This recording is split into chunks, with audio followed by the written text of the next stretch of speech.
توکل معزوں کا دروازہ، ایسا دروازہ جس میں بے یقین لوگ کبھی داخل نہیں ہو سکتے۔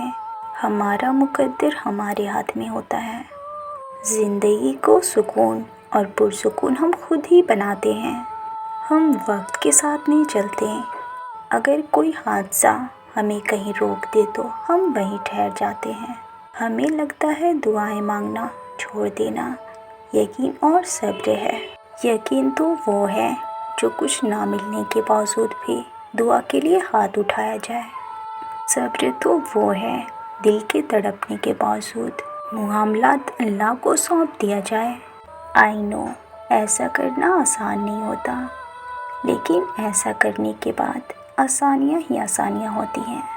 تو پھر ہم کیوں پریشان ہوتے ہیں؟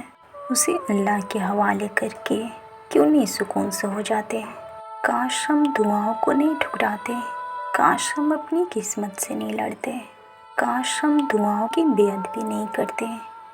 کبھی نا امید نہیں ہونی چاہیے کہ اب ہماری دعائیں قبول نہیں ہوں گی، کیونکہ دعا کبھی رد نہیں ہوتی۔ جب ہم در بدر ٹھوکریں کھانے کے بعد اللہ کی بارگاہ میں پھر سے دعائیں کرتے ہیں، یا اللہ میں تھک گئی ہوں، میری دعا کو قبول کر لے۔ در بدر بھٹکنے والے شخص کو خالی ہاتھ نہیں لوٹاتا۔ جب ہم اللہ کو پکارتے ہیں تو پھر وہ پکار پورے یقین کے ساتھ اللہ کے سپرد کر دینی چاہیے۔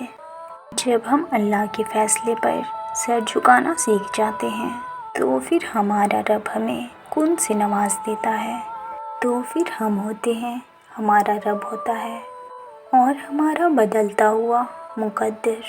تو پھر ہم ہوتے ہیں، ہمارا رب ہوتا ہے اور ہمارا بدلتا ہوا مقدر۔